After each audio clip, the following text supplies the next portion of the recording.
Có một bà tiên đang ngồi trong này. Mỗi lần bà làm phép lạ thì bọn con nít như người lớn hạnh phúc quá chừng.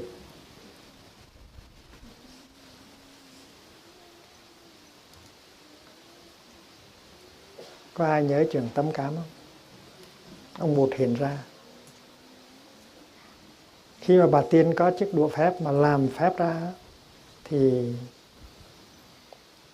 con nít cũng như người lớn đều trở nên hạnh phúc hết. Bà tiên là một người có khả năng ban phát hạnh phúc. Phạm Duy có làm bài nhạc Em ước mơ mơ gì tuổi 12, tuổi 13. Em ước mơ em được là tiên nữ, ban phép tiên cho hoa biết nói cả tiếng người, ban phép tiên cho người chắp cánh bay giữa trời. Thật đẹp thay giấc mơ tiên. Nhưng mà mình không cần mơ ước được làm tiên. Mình có thể làm tiên trong giây phút hiện tại. Tại sao?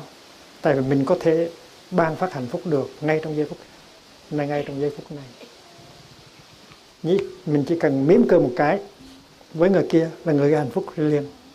Mình chỉ cần nói một câu dễ thương là người kia có hạnh phúc liền.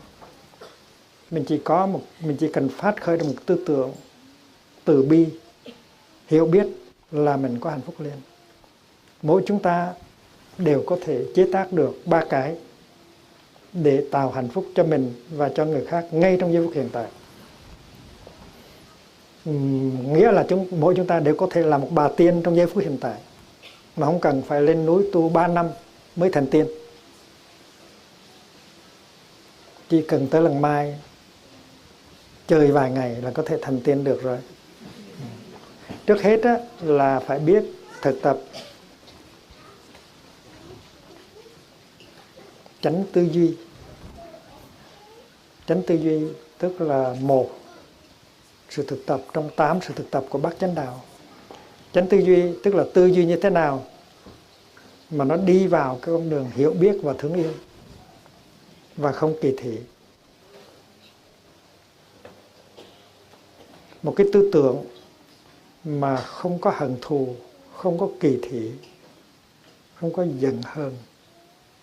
Một cái tư tưởng không có cái ý thức muốn trả thù, muốn trừng phạt. Một tư tưởng nó mang theo đó cái hiểu và cái thương, gọi là chánh tư duy.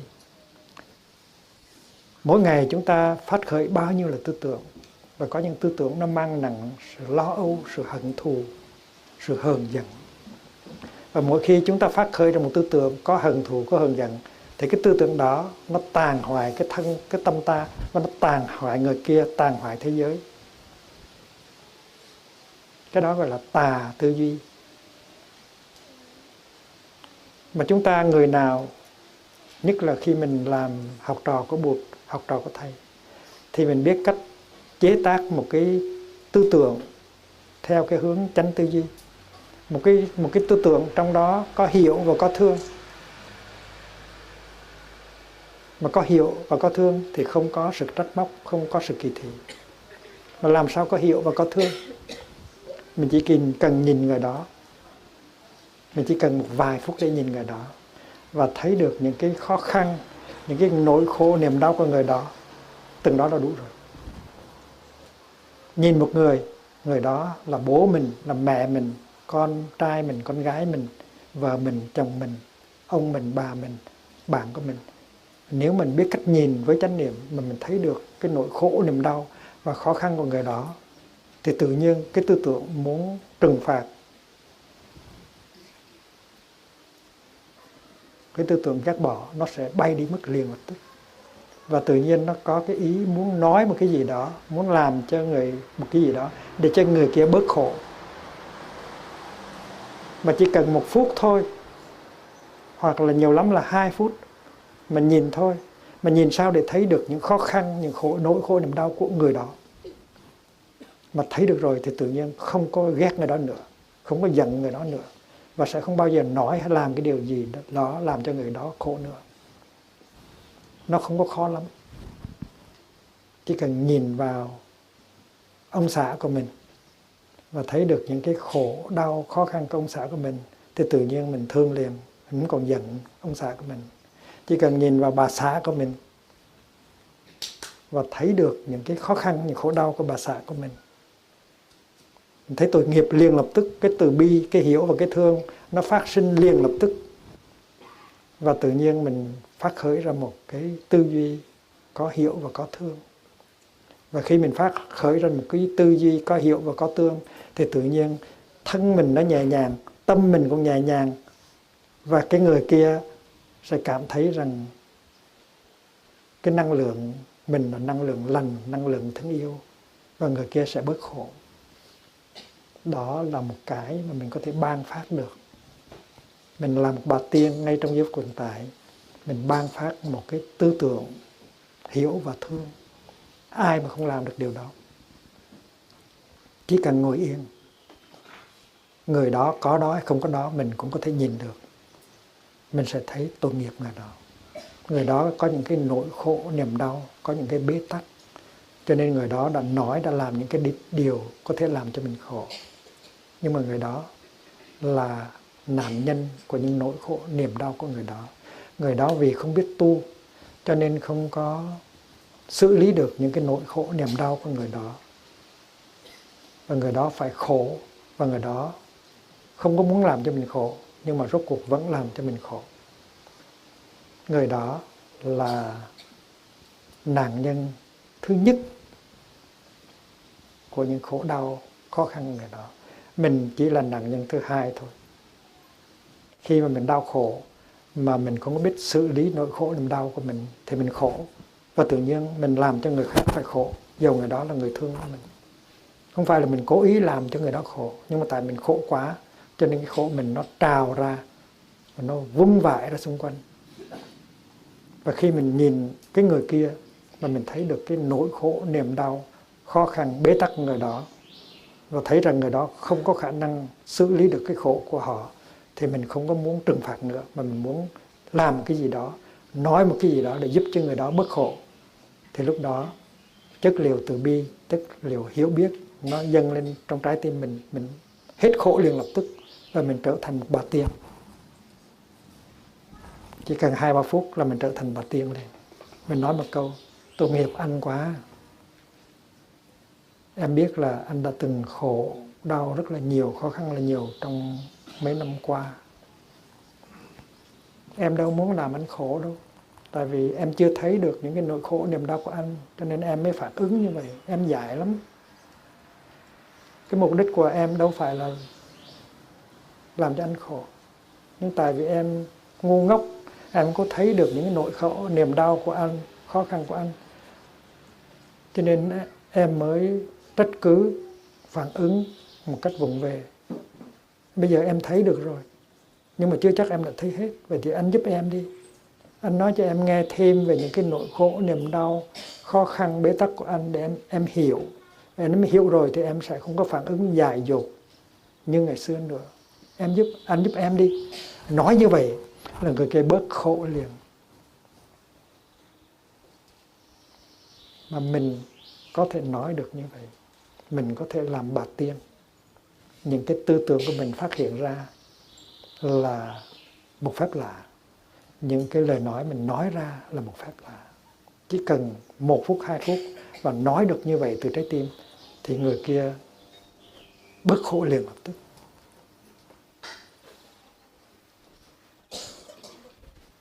Và những cái cử chỉ của mình trong đời sống hàng ngày, nó có tính cách an ủi, vỗ về, nâng đỡ, che chở, giúp cho người kia bớt khổ và có niềm vui. Thì đó là những cái mình có thể làm được trong đời sống hàng ngày. Nó có ba cái: thân, khẩu và ý. Thân tức là hành động, khẩu tức là nói năng, và ý tức là tư duy. Và nếu mình biết, có chánh niệm, thì cả 3 cái đó đều có thể làm hạnh phúc cho người khác hết. Làm cho người ta bớt khổ và làm cho người ta hạnh phúc. Mình cũng có chú tâm, mình có quyết tâm. Nhưng mà nếu mình có quyết tâm thì chỉ trong nửa giờ đồng hồ mình làm cho người kia bớt khổ liền lập tức, hoặc là ít hơn nửa giờ đồng hồ.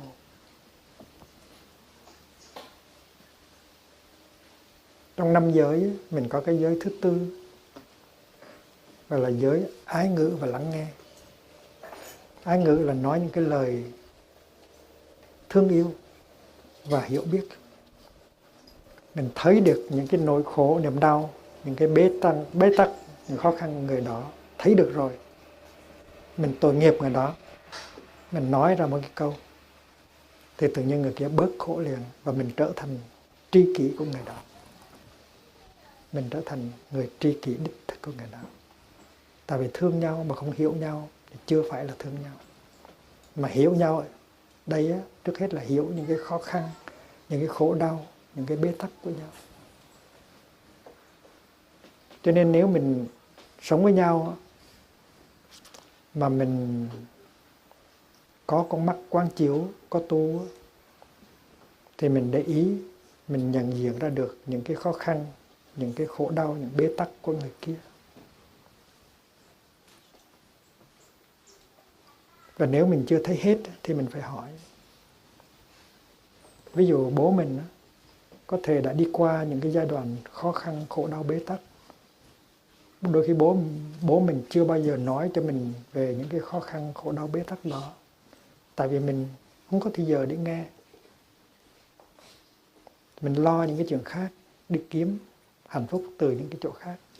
Bởi vậy cho nên giữa hai bố con không có sự truyền thông.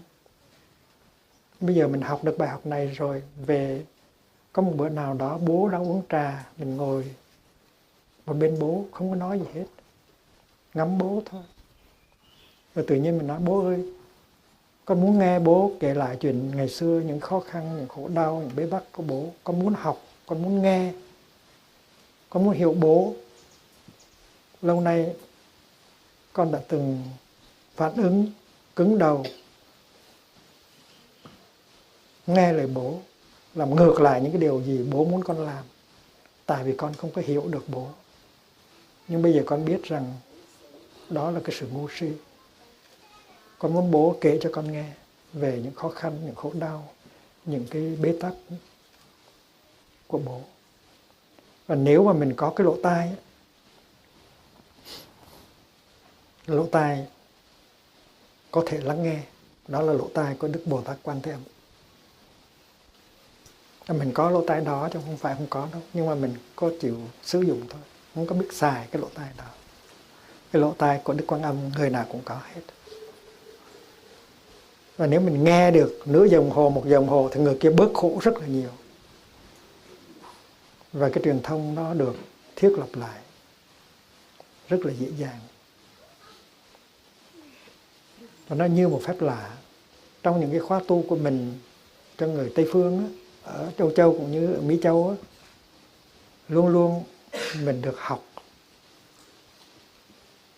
cái sự thực tập đó, ái ngữ và lắng nghe.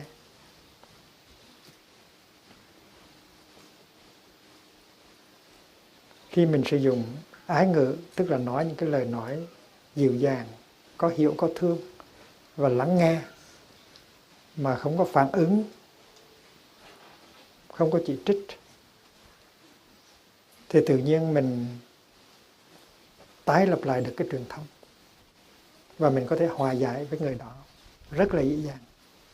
Có khi trong vài giờ đồng hồ thôi. Trong cái đó, cái sự liên hệ, cái sự truyền thông giữa hai người nó bế tắc. Năm này sang năm khác, không nhìn được mặt nhau, không nói được với nhau một lời, mà cứ để như vậy từ năm này sang năm khác, rất là tội nghiệp.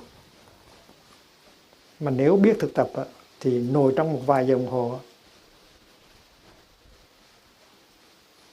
là tái lập lại được truyền thông và dừng lại được cái tình thâm giữa hai người, dầu là vợ chồng, dầu là cha con.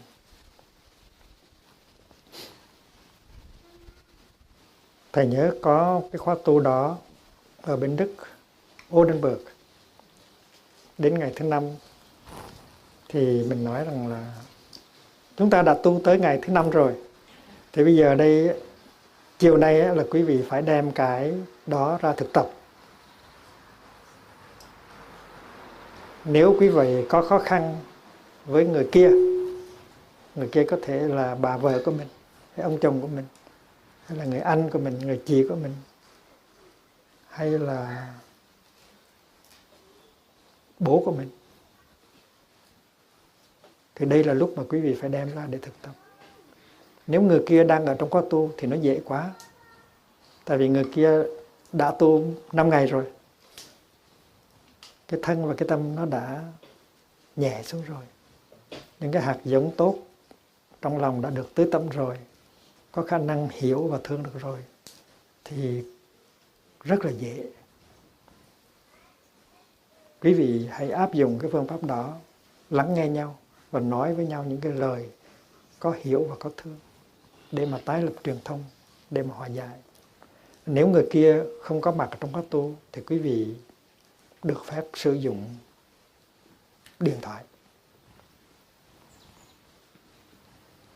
Và hạn chót là 12 giờ khuya đêm nay phải làm cho xong.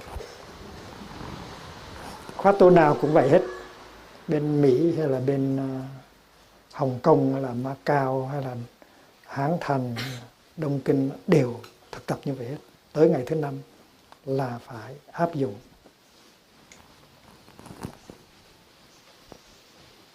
Cái bữa đó, bữa sáng hôm sau có 4 người Đức, mỗi người chừng 30-40 tuổi, lên báo cáo rằng hồi hôm á đã hòa giải được với bố rồi. Họ nói như thế này: bạch thầy, con không có thể tin được là con làm được chuyện này. Tại vì trước khóa tu là con giận bố con lắm, giận cho đến nỗi không có nhìn được mặt ông,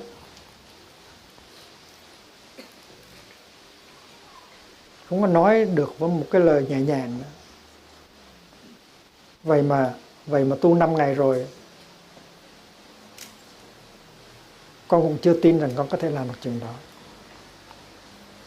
Cho đến khi mà con bấm cái số và nghe tiếng của bố con ở đầu dây bên kia, thì tự nhiên con nói ra những cái lời rất là dịu dàng, nhẹ nhàng. Con rất ngạc nhiên tại sao con nói được như vậy. Con nói: bố ơi, con biết rằng trong những cái năm vừa qua bố rất là khổ, bố có nhiều khó khăn,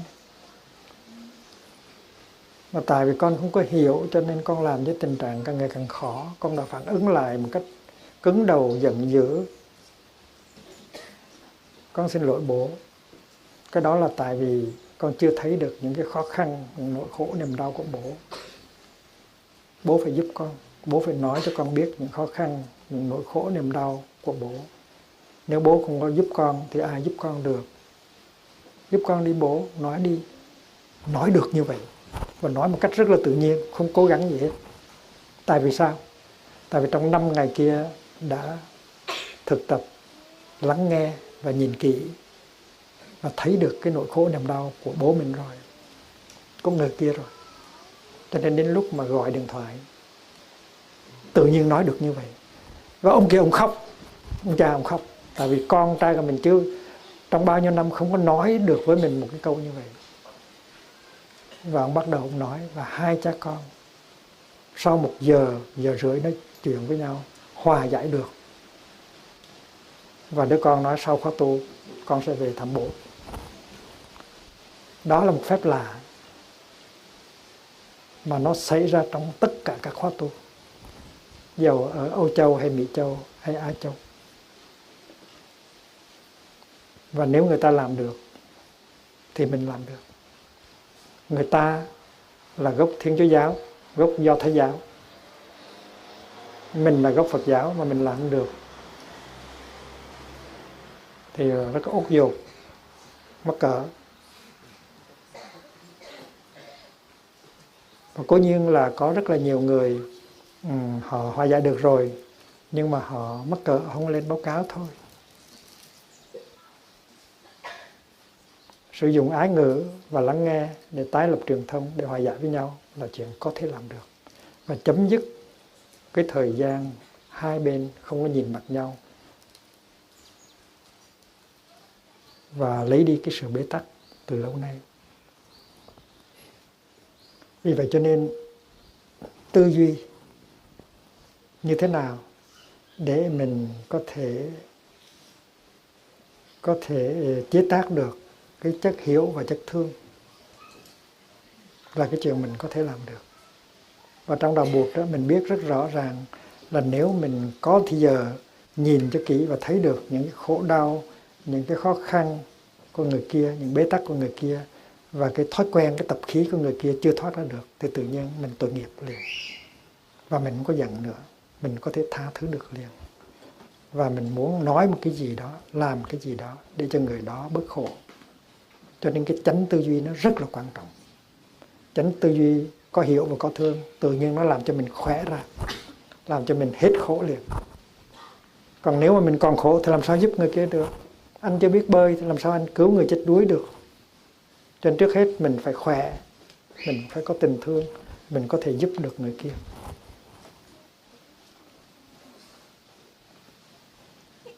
Vì vậy cho nên chánh tư duy nó đưa tới chánh ngữ, nó giúp cho mình nói được những cái lời thương yêu, nói được những lời hiểu biết, và nó giúp cho mình thực tập chánh nghiệp, tức là l'action juste, là cái hành động của mình, những cái cử chỉ của mình, những cái điều gì mình làm đều có thể làm cho người kia bớt khổ hết. Nói tóm lại, mình có thể làm một bà tiên trong giây phút hiện tại, mình có thể làm một ông tiên trong giây phút hiện tại, và làm ngay ngày hôm nay, không cần phải đợi tới ngày mai. Nếu người kia không có ở đây thì mình dùng điện thoại. Thật ra mình rất là giàu, mình là ông triệu phú. Nếu mình biết sử dụng cái gia tài giàu có mà mình đang có, mình có rất là nhiều cái điều kiện hạnh phúc, thì trước hết là mình được hạnh phúc.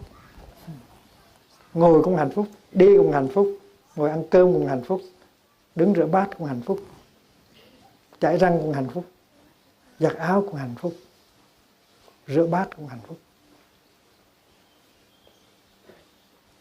Thầy có viết cuốn sách để giúp cho người ta rửa bát có hạnh phúc. Rửa bát như thế nào mà trong khi rửa bát hạnh phúc tràn đầy, không có tìm cách rửa cho mau xong. Nếu mà trong khi đứng rửa bát mà mình thở và mình nhận diện được những cái điều kiện hạnh phúc của mình đang có, thì rửa bát, mình vừa rửa bát vừa hát, và mình thưởng thức những cái giây phút của thời gian rửa bát. Không cần rửa bát xong mới có hạnh phúc. Nếu nói rằng rửa bát xong cho mau cho xong để ngồi xuống cầm một ly trà hay ly cà phê mới có hạnh phúc thì không có được. Tại vì nếu mình có cái khuynh hướng đó thì đến khi rửa bát xong rồi ngồi xuống cầm cái ly trà hay ly cà phê cũng không có hạnh phúc, là mình nghĩ tới chuyện khác.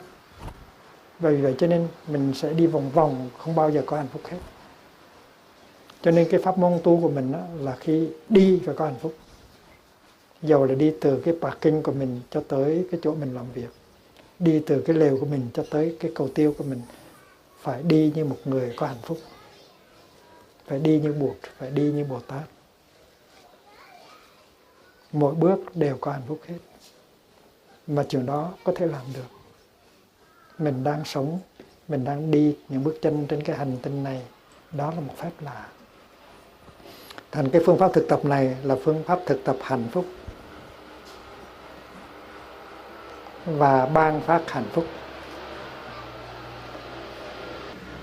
Thực tập đi trong chánh niệm, thở trong chánh niệm, xắt gọt trong chánh niệm, rửa bát trong chánh niệm, lái xe trong chánh niệm, nấu cơm trong chánh niệm, làm việc trong chánh niệm. Mình đem hạnh phúc cho mình. Mình là bà tiên của chính mình. Mình ban phát hạnh phúc cho mình.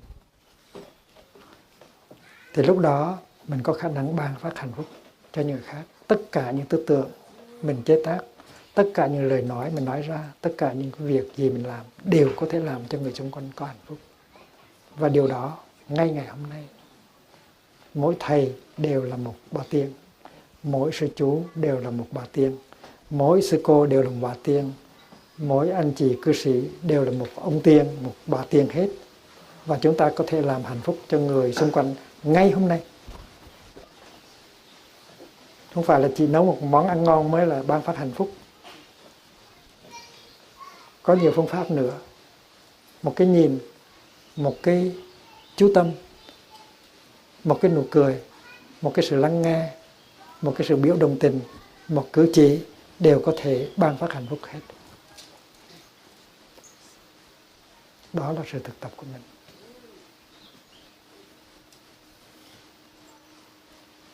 Và khi mà có những cái nỗi khổ, niềm đau nó đi lên trong mình, thì mình phải biết tìm cách để mà xử lý.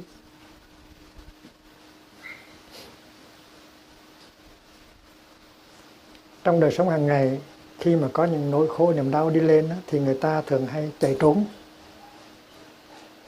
Người ta mở nhạc lên, người ta mở tivi ra, người ta vô lục tủ lạnh để tìm thức ăn.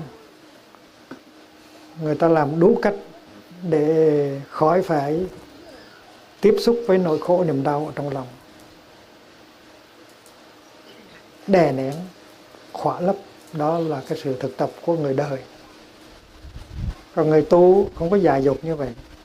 Người tu khi nào cái nỗi khổ niềm đau nó đi lên, mình phải trở về với bản thân mình bằng hơi thở. Mình phải nhận diện cái nỗi khổ niềm đau đó, ôm lên nó, giống như mình chăm sóc bé thơ của mình. Và nhìn sâu vào để thấy được tại sao cái nỗi khổ niềm đau nó có đó. Có khi cái nỗi khổ niềm đau của mình đã được trao truyền từ bố mình, từ mẹ mình. Và mình phải đem cái lòng thương yêu để có thể hiểu và để có thể thương được. Và phương pháp thiền ngồi, thiền đi, thiền thở để nhận diện và ôm ấp những nỗi khổ niềm đau của mình luôn luôn đem tới một cái sự bớt khổ, soulagement, nhẹ, vơi. Mình có thể làm vơi bớt nỗi khổ niềm đau của mình nếu mình biết thở, biết ngồi, biết đi. Và nếu mình biết quán chiếu nữa thì mình tìm thấy được cái gốc rễ của nó. Và khi mà tìm thấy gốc rễ của nó và biết phương pháp thực tập thì mình có thể chuyển hóa những cái nỗi khổ niềm đau đó trở thành ra an lạc và hạnh phúc. Cũng như là mình sử dụng buồn để mà nuôi hoa sen. Buồn nó rất cần thiết để cho sen nở. Và nếu mình biết sử dụng cái khổ đau, học được từ những cái nỗi khổ niềm đau của mình, thì mình có thể nuôi dưỡng hạnh phúc của mình. Trong quá khứ mình đã từng đau khổ và mình chưa học được từ những cái nỗi khổ niềm đau của mình. Mình chưa biết sử dụng những cái nỗi khổ niềm đau của mình để chế tạo ra hạnh phúc. Cũng như mình có rác mà mình không biết cách chuyển rác thành phân để nuôi hoa. Thì đây là một điều thứ hai mình phải học. Và khi mình ở với nhau trong một gia đình thì mình nên thực tập chung. Anh thực tập, em cũng thực tập, con cũng thực tập. Và chúng ta chia sẻ cho nhau những khó khăn trong đời sống hàng ngày. Chúng ta giúp nhau về kinh nghiệm. Và như vậy thì hạnh phúc của trong gia đình nó sẽ tăng trưởng rất là lớn. Tại vì trong gia đình mình là những người cùng đi trên một con đường tâm linh, những người đồng đạo. Nói tóm lại, hạnh phúc là cái chuyện có thể có được ngay trong giây phút hiện tại. Đau khổ là cái gì mình có thể xử lý và chuyển hóa được trong giây phút hiện tại, nếu mình biết tu. Và khi mà tu như vậy, mình cần phải có sự yểm trợ của những người bạn tu. Những người bạn tu đó ở trong tăng thân. Và nếu mình ở xa tăng thân thì phải tìm cách thiết lập một cái nhóm người để tu tập với mình. Trong đó có những người ở trong gia đình của mình, con của mình, người bạn hôn phối của mình, cháu của mình đều có thể trở thành ra những thành viên của tăng thân của mình. Tất cả đều tu học. Ví dụ như mình có cái chuông ở trong gia đình. Mỗi buổi sáng trước khi đi học, trước khi đi làm, cả gia đình ngồi xuống thính tiếng chuông và cả nhà thở và mỉm cười nhìn nhau. Cái đó là chuyện mình có thể làm được. Mỗi khi trong nhà có cái không khí nó nặng nề, có sự căng thẳng, người nào cũng có quyền thính một tiếng chuông để cho tất cả mọi người kia thở và thấy được rõ ràng mình đang làm khổ nhau, mình đang dại dột. Cái đó là sự tỉnh thức, mà đạo buộc là cái gì? Đạo buộc là sự tỉnh thức. Mình thấy mình đang dại dột, từ làm khổ mình, làm khổ người thương của mình. Chỉ nhờ một tiếng chuông thôi. Tiếng chuông là tiếng của Đức Thế Tôn gọi mình trở về để thấy được cái sự thật là mình đang tự tạo khổ đau cho mình và tạo những khổ đau cho người thương của mình. Và khi mình thở, mình mỉm cười được thì tự nhiên mình biết hành xử một cách khác. Mình không hành xử theo cái thói, theo cái tập khí, cái tập quán ngày xưa nữa. Khi mà bực một cái thì muốn nói cái gì, muốn làm cái gì cho đã giận. Cái đó là cái tập khí ngày xưa. Nghe tiếng chuông thì mình biết rằng không nên nói, không nên làm như vậy nữa. Con ngựa không có nên đi theo cái lối cũ nữa. Và khi mà chen được cái hiểu vào cái thương thì cái bực mình đó mình xử lý được. Và từ cái bực mình đó mình không đi tới cái giận mà mình đi tới cái hiểu và cái thương.